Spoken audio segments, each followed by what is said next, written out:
வணக்கம் தோழர்களே. இயற்கை விவசாயி ஜிஎஸ் சீனிவாசன், கள்ளக்குறிச்சி மாவட்டம் நரம்பி கிராமத்துலேருந்து பேசுகிறேன். கருட சம்பா நடவு பண்ணி இன்றைக்கி 5வது நாள் ஆகுது.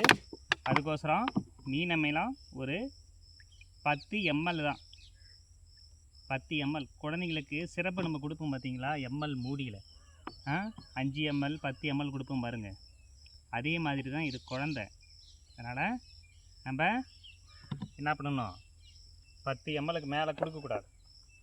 ஏன்னா நம்ம 21வது நாளில் நட்டுறணும். அதுக்கோசரம் தான் இது 10 ml அப்படி கொடுக்குறோம்.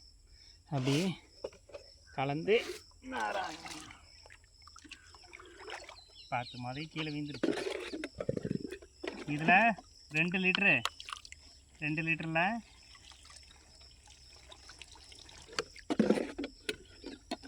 அப்படியே நம்ம என்ன பண்ணணும், சவராட்டம் ஸ்ப்ரே பண்ணணும்.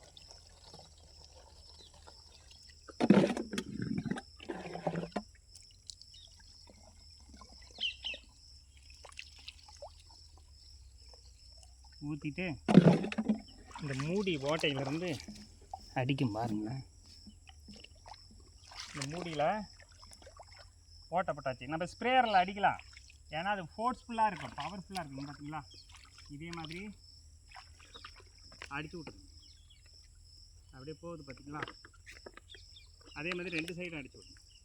இப்போ இருந்தே பூச்சி, அஸ்வினி பூச்சிகள் இப்போ இருந்தே என்ன பண்ணணும், அதை பயிரை வந்து போன டைம் நம்ம பால் கூட வாழைக்கு நான் காமிச்சு பார்த்தீங்களா, ஞாபகம் இருக்கா?